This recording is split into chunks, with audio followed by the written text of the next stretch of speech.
بيبدأ الفيلم مع رسام اسمه كازوت، وهو بيرسم لوحة لدوقة في القصر بتاعها، وبيقرب منها علشان يعدل لها العقد اللي لابساه بكل سلامة نية، يعني علشان يظهر جماله في اللوحة. لكنها بتقوله لا لا لا لا لا، ده جوزي لو عرف انك بتحاول تتحمرش بيا هيأمر انك تتعدم. فبيقول لها انا ولا اتحمرشت بيكي ولا جيت جنبك اصلا، انت اللي بتتلككي. وبتكون فعلا هي اللي بتتلكك، لكنه بيقول لها يا ست هانم اللي بتطلبيه ده عيب، وبيسيبها وبيمشي. ولما بتسأله انت مجنون حد يرفض الملكة، بيقول لها ما انا عايز افضل عايش برضو حضرتك يعني. بعدها بيروح كازوت على المكان اللي عايش فيه، واللي بيكون عبارة عن حاجة كده زي فندق. وصاحبة المكان بتقول له هو انت كل شوية هتتهرب مني؟ فين الفلوس اللي عليك؟ فبيقول لها انا رسام، ممكن اعمل لك لوحة للمكان كله، حاجة كده زي انا فود بلوجر، ممكن اكل ببلاش واعمل لكم فيديو. فبتقول له ماليش فيه، انا عايزة فلوس. بعد كده بيطلع على الأوضة بتاعته وبيكون بيلبس وبيستعد علشان بالليل هيحضر حفلة الدوقة هي اللي عزمته عليها في القصر. وفعلا بالليل بيروح وبيتفرج على اللوحة اللي هو راسمها، وبيكون واقف قدام اللوحة بنته وباباها، والبنت بتفضل تقوله ان اللوحة مش حلوة، وتحس الألوان مش جوسي ومخلية المكان مش كوزي كده، اديها 7/10. وكازوت بيسمع الكلام بتاعهم وبيتضايق وبيحس ان الموضوع استفزه، فبيروح يحاول يتكلم معاها، لكن بابا البنت بيقوله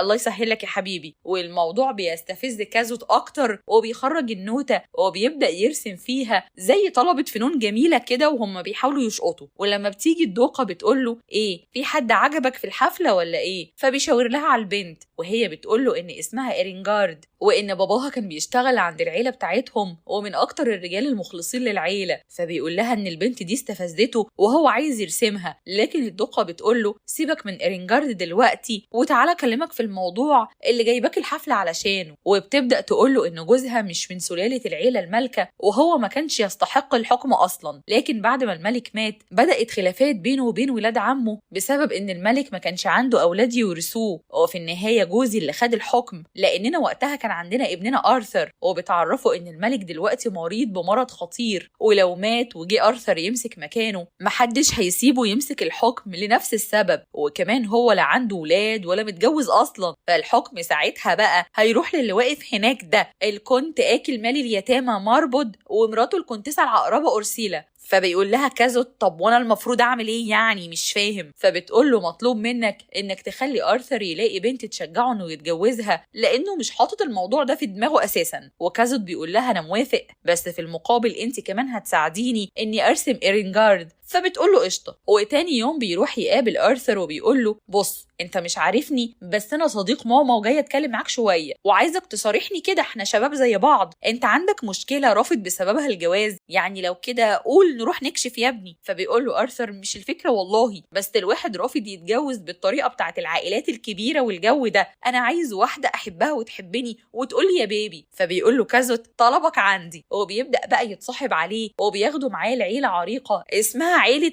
ليخشتاين كده حاجه كده، وبيخليه يغير هدومه ويلبس باروكه علشان يبان عليه انه شقيان، وبيعرفهم بيه انه المساعد بتاعه. ولما بيدخلوا وبيبدا يرسم كازوت كل بنات العيله، بيتكلم مع الاميره لوديميلا وبيقول لها انها كبرت من اخر مره كان فيها هنا، وهو محتاج انها تقعد لوحدها علشان يعرف يرسمها بتفاصيل ادق. ولودميلا بتستأذن من باباها وهو بيوافق، فبيطلب منهم كازوت يطلعوا بره كلهم علشان يعرف يركز يعني. وفعلا بيطلعوا بره، وبيبدأ كازوت يشتغل شغلة ام معاذ لتيسير الجواز، وبيتكلم معاها وبيقول لها عارفة الواد المساعد بتاعي ده احسن مساعد شفته في حياتي، عنده كده حس فني عالمي، يعني هيقدم لك بوكيه ورد كل يوم، لا وكمان خجول كده، يعني عمره ما هيبص لواحدة غيرك، طب بذمتك مش شايفة انه وسيم؟ فبتقول له ما تكذبنيش بقى يا ابي كازوت. فبيقول لها يبقى وسيم، انا قلت كده برضه. وبينادي على ارثر وبيقول له اكشف عن شخصيتك الحقيقيه. وساعتها ارثر بيقلع الباروكه اللي بتخلي شكله هو برضه عادي جدا. فبيسيبهم كازوت وبيخرج بره، وهما بيتعرفوا على بعض اكتر. وبتعدي فتره من وقتها، وبنشوف ان ارثر قرر يتجوز لوداملا، والدوقه بتشكر كازوت وبتديله ظرف فيه الفلوس بتاعته، وبتقول له بس سوري بجد، لان والد إيرينجارد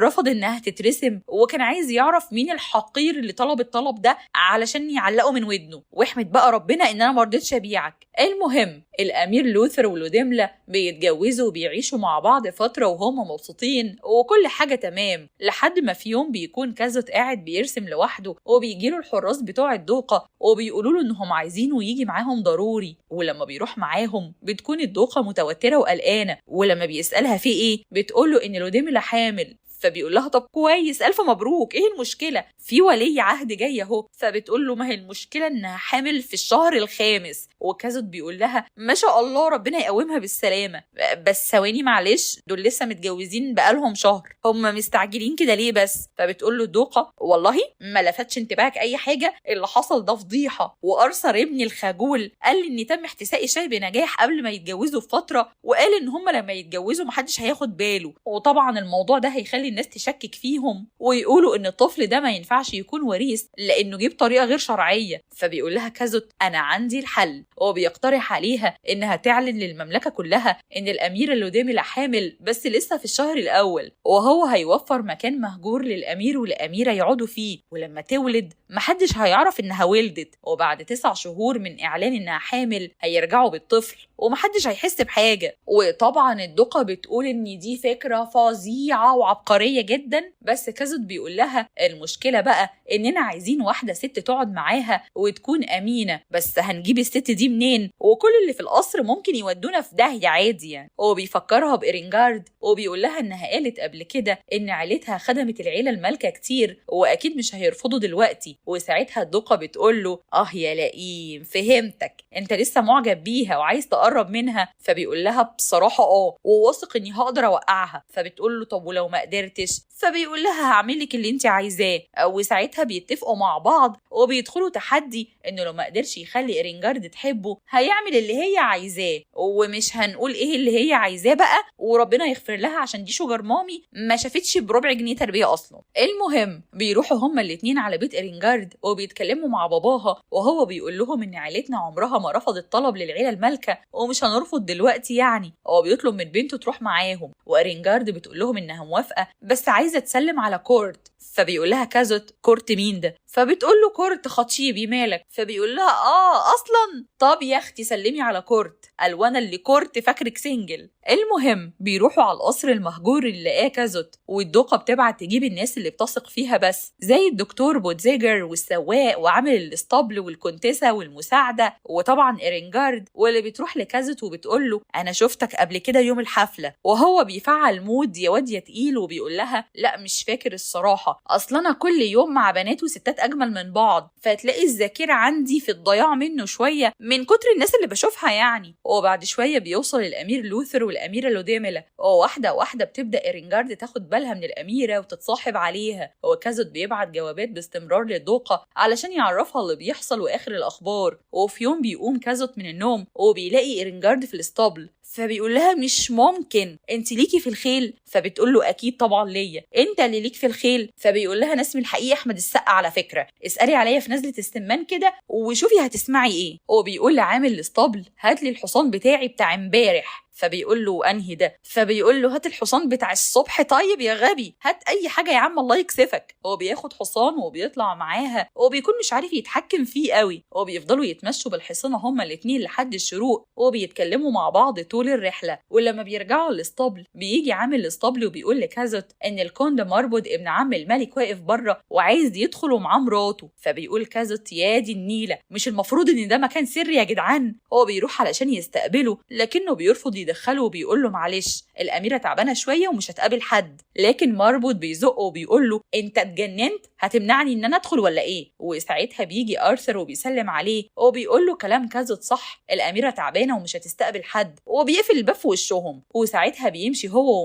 ومراته العقربه بتقول له لا ده كده في حاجه غلط ولازم نفضل في مكان قريب منهم علشان نعرف ايه اللي بيحصل. وبيروحوا يقعدوا في حانه قريبه وبيسالوا صاحبها لو يعرف حاجه عن القلعه دي، وبيدوله فلوس علشان لو افتكر حاجة يقول لهم. بعد كده بنشوف كازوت وهو بيحكي للدوقة في جواب إنه كان في يوم عند البحيرة وشاف إيرينجارد لا مؤاخذة يعني بتستحمى، وقرر إنه يرسم المشهد الطبيعي الجميل ده، وهنا يقصد الشجر مع البحيرة والسما الصافية، وطبعا إيرينجارد بالمرة يعني. ومن وقتها وهو مفتون بيها وبيحاول إنه يقرب منها. وفي الوقت ده بنشوف كورت وهو جاي يزور إيرينجارد وبيقول لها إنه في مهمة قريب من هنا لمدة 3 شهور وممكن يعدي عليها تاني، لكنها بتقوله إنها مش هتقدر تقوله أي معلومات عن وجودها هنا، وبتطلب منه يمشي. وبعد فترة بنشوف إن الأميرة لوديميلا ولدت وجابت ولد وهيكون هو الوريث بعد آرثر، وبتيجي الدوقة بسرعة علشان تطمن على حفيدها وهي فرحانة ومش مصدقة نفسها، وبتقعد مع كازوت علشان تشكره على كل اللي عمله معاهم، وبتطلب من آرثر وكازوت إن محدش يشوف البيبي غير الناس اللي موجودين في القصر ده. وقبل ما تمشي بتكلف كازوت إنه يدور على مرضعة، وكازوت بيقول لها إنه يعرف واحدة اسمها ليزابيث. وبنشوف ليزابيث وهي بتركب العربية مع كازوت وجوزها بيكون رافض إنها تروح لأنها هتوحشه يا عيني وحاجة كده خيال علمي يعني، لكنها بتقوله إنها لازم تروح، وده بيخليه يروح يقعد في حانة وبيكون حزين. ودي نفس الحانة اللي بيقعد فيها الكونت ماربود ومراته، وبيروح يتكلموا معاه وبيعرضوا عليه فلوس كتير علشان يتكلم، وهو بيقول لهم على كل حاجة وإن في طفل اتولد جوه ومراته هتشتغل مرضعة، فبيطلبوا منه يخطف الولد مقابل إنهم يخلوه صاحب شأن كبير لما يمسكوا الحكم. بعد كده بنشوف كازوت وهو بيروح كل يوم عند البحيرة يرسم إيرينجارد من غير ما تاخد بالها، لحد ما في يوم قابلته وهو رجع من هناك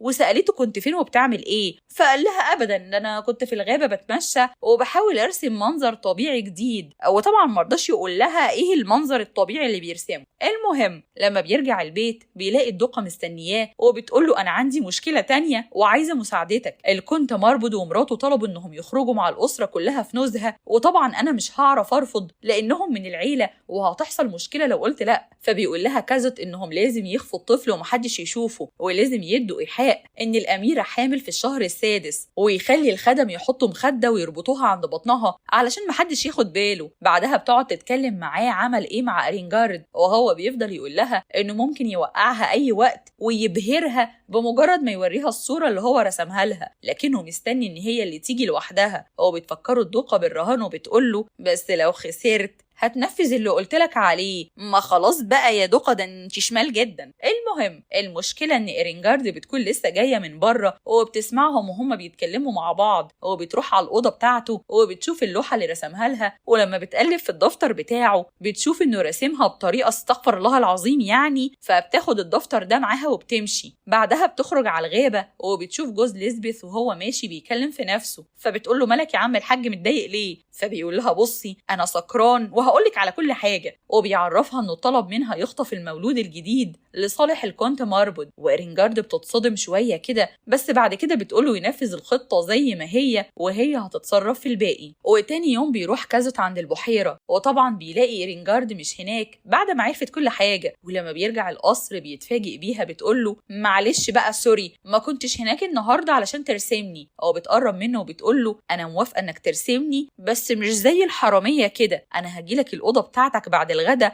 علشان ترسمني من قريب وأكيد الصورة هتطلع أحسن. وبتستغل كده إنه سرح وشغل الخيال، وبتحط النوتة في جيبه من غير ما ياخد باله. بعدها بيخرجوا كلهم وبيروحوا يقعدوا في الحديقة وبيقابلوا الكونت ماربود ومراته هناك. وفي الوقت ده بيكون جوز ليزبيث استغل إن القصر فاضي ونط من على السور وخطف الطفل. وليزبيث لما بتصحى من النوم بتشوف جوزها بيجري، فبتخرج تجري وراه وبتقوله ارجع هنا انت رايح فين؟ والاتنين بيفضلوا يجروا ورا بعض لحد ما بيقربوا من المكان اللي متجمع فيه كل العيلة، والكونت ماربود بيفضل ينادي عليه ويقوله تعالى وهات الطفل اللي في ايدك ده، لكن ليزبيث بتقوله ما تروحش في حتة وتعالى هنا. والراجل بيكون مش عارف يسمع كلام مين ولا مين، هو بياخد الواد في العربية بتاعته وبيجري. وإيرينجارد بتاخد الحصان وبتجري وراه، وكازوت بياخد حصان وبيجري وراهم هما الاتنين، وفجأة كلهم بيجروا ورا بعض ومحدش فاهم مين بيجري ورا مين، لحد ما بتوصل إيرينجارد وبتشوف الطفل مع ليزبيث وجوزها في بيت صغير، وبيجي ماربود ومراته والدوقة وكل العيلة. ولما بيقول ماربود لليزبيث تديله الطفل بتقول لهم إيرينجارد طفل مين يا عينيا ده ابن أنا. وكلهم ساعتها بيتصدموا وبيستغربوا هي قالت كده ليه، لكنها بتأكد لهم إن الطفل ده ابنها هي. ولما بيسألوها مين أبوه بتقول لهم كازوت، وبتطلب منه يخرج الدفتر من جيبه الشمال علشان يوريهم الإثبات، وبتقول له وريهم يا كوزي يا حبيبي